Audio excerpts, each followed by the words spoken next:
Varicose veins కి సరైన చికిత్స కోసం సంప్రదించండి ఎవిస్ హాస్పిటల్. ఓం శ్రీ గురుభ్యో నమ. శ్రీ మహాగణాధిపతయ నమ. శ్రీమాత్రే నమ.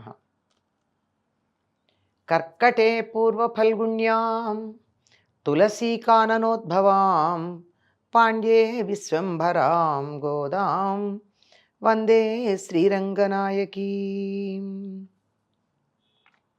నీళాతుంగస్తనగిరితటీ సుప్తముద్బోధ్య కృష్ణం పారార్జం స్వం శృతిశతశిరసిద్ధమధ్యాపయంతి స్వోచ్ఛిష్టాయాం స్రజనిగళితం యా బలాత్కృత్య భుంక్తే గోదా తస్యై నమ ఇదమిదం భూయ ఏవాస్తు భూయః. శ్రీ భూనీలా సమేత గోదారంగనాథ స్వామినే నమః. గోదాదేవి 12వ నాటి ఉదయం మేల్కొని చెలులను తనతో పాటు రమ్మని మేల్కొలుపుతూ వారితో ఈ విధంగా చెప్తోంది.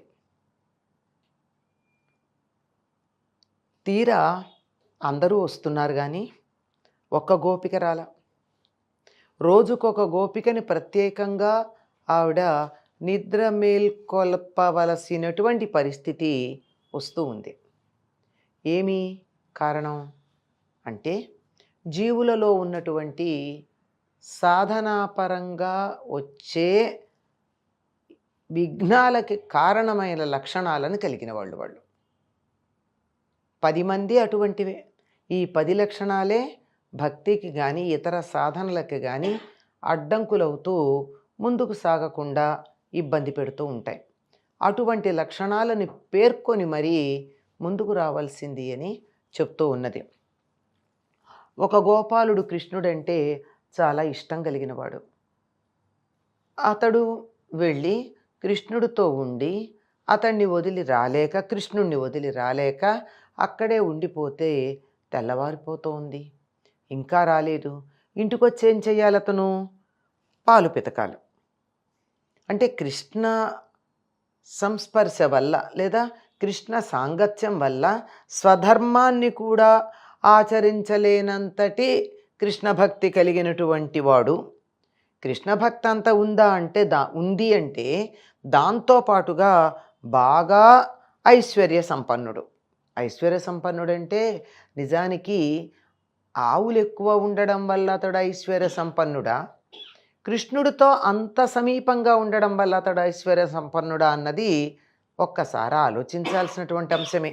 అతడి ఐశ్వర్యం అంతా కృష్ణ సాంగత్యంలో ఉండడమే. ఆ విధంగా రాకపోతే ఏం జరిగింది? లేగదూడలున్నటువంటి గేదెలు ఆ లేగదూడలను తలుచుకొని ఆ తలుపుతోనే వాటికి తమ బిడ్డలు, తమ దూడలు తమ దగ్గరికి వచ్చాయి అని పొదుగులో మూతి పెట్టినట్టుగా భావన చేసి పాలను వర్షిస్తూ ఉన్నాయి. అంటే పాలు తీసే సమయానికి వాటి దూడల్ని తలుచుకునేటప్పటికీ వాటికి పొదుగు నుండి పాలు ధారలుగా కారాయి. ధారలుగా కారినటువంటి పాల వల్ల చుట్టుపక్కలంతా కూడా బురద అయిపోయింది. మనలాంటి వాళ్ళకి ఇళ్ళు ఏదైనా బురద అయిందంటే కొంచెం మట్టి ఉంటే ఆ మట్టిలో నీళ్లు పడి బురద అవుతుంది. కానీ ఈ ఐశ్వర్య సంపన్నుని ఇంట్లో బురద అవడానికి కారణం పాలు నేల మీద ఒలికి అవి మట్టితో కలవడం వల్ల. అంతటి ఐశ్వర్యం కలిగినటువంటి సంపన్నుని చెల్లెలా అంటున్నారు. అంటే అన్నగారికి అంత సంపద ఉంది, చెల్లెలి మీద ప్రేమ కూడా ఉంది, అందువల్ల గారాబంగా పెంచి ఉంటారు. ఎంతైనా కొంచెం ధనవంతుల ఇంట్లో ఆడపిల్లలకు గారాబాలు కొంచెం ఎక్కువ ఉండే అవకాశం ఉంది. అలా ఉన్నటువంటి దానా ఓ ఐశ్వర్యంతో ఉన్నటువంటి అత్యధికమైన ఐశ్వర్యం కలిగినటువంటి సంపన్నుడి యొక్క చెల్లెలా, నీ ఇంటి ముందు మేము నిలబడ్డామమ్మా, నువ్వు రాలేదు ఇంకాను.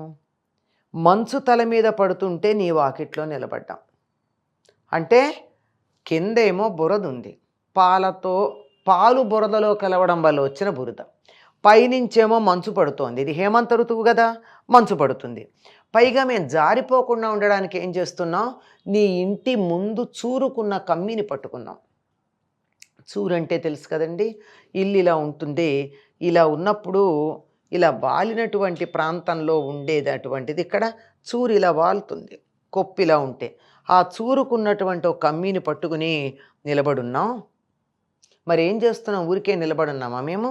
ఏమంటే దక్షిణ దిక్కున ఉన్న లంకకు అధిపతి అయినటువంటి రావణుణ్ణి చంపిన మనోభిరాముడైన శ్రీరాముణ్ణి గానం చేస్తున్నాం. మేము ఊరికే ఏం లేదు, నీ దగ్గరికి నిలబడి నీ మీద గట్టిగా కేకలేస్తూ పిలుస్తూ నీ నిద్రని భంగం చేసేటటువంటి పరిస్థితుల్లో లేము. మేం చేస్తున్నది ఏమిటయ్యా అంటే నిన్ను నిద్ర లేవమని. అది కూడా నిద్ర లేచేటప్పుడు మంచి మాటలు వింటేనే బాగుంటుంది, చెడు మాటలు చికాకు కలిగించే అంశాలు వినడం కన్నా. అందుకని నీకు మంచి మాటలను వినిపిస్తూ నేను నిద్ర లేపుతున్నాం. రాముణ్ణి గానం చేస్తున్నాం. దక్షిణాధీశుడైనటువంటి అంటే దక్షిణ దిక్కున ఉన్న బలవంతుడైనటువంటి రావణుణ్ణి చంపిన రాముణ్ణి గురించి కీర్తిస్తూ చాలా కోపంతో వెళ్ళి చంపాడని, మామూలుగా కాదు. ఏదో యుద్ధానికి అతడితోస్తే ఇతడు వెళ్ళడం కాదు, అతడిని చంపాలి అనేటటువంటి ఒక శత్రుత్వాన్ని మనసులో పెట్టుకుని మరీ వెళ్ళాడు. ఆయన్ని గురించి మేము పాడుతున్నాం. నువ్వు కూడా నీ గొంతు విప్పి మాతో కలవవా, మాతో గానం చెయ్యవా? నీ నోరసలు విప్పకుండా అలాగే ముడుచుకుని కూర్చుంటావా? ఇంకా మా దగ్గరికి రా, మమ్మల్ని ఏలుకో. ఇంత గాఢ నిద్ర, ఎందుకెలా నిద్రపోతున్నావు? నువ్వు చాలా నిద్రపోతువి, అధికంగా నిద్రపోతావని నీ సంగతి ఊళ్ళో వాళ్ళందరికీ తెలిసిపోయింది అని మరొక చెలిని నిద్రలేపుతూ ఉన్నారు. ఈ అన్నింటిలోనూ కూడా మనకు కనపడుతున్న సామాన్య లక్షణం ఏమిటంటే గోదాదేవి కొంతమంది చెల్లులు వ్రతం చేయడానికని బయలుదేరుతూ రాక తమతో కలవకుండా ఉన్నటువంటి ఒక ప్రత్యేక లక్షణం కలిగినటువంటి గోపికని నిద్రలేపడం కనపడుతుంది. ఈ నిద్రలేపే సందర్భంలో ఏమని నిద్రలేపుతున్నారు? కృష్ణావతార కథలు, వామనావతార కథలు, ఇక్కడికి వచ్చేటప్పటికీ రామావతార కథలు కూడా ఉన్నాయి.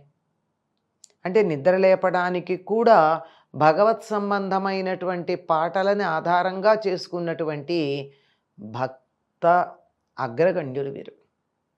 దేనికైనా భగవంతుని నామము, భగవంతుని చరిత్ర తప్ప మరొక్క దానిని ఆధారంగా చేసుకోకుండా ఉండగలిగినటువంటి లక్షణం కలిగిన వారు. అందువల్ల ఏమని లేపుతున్నారు?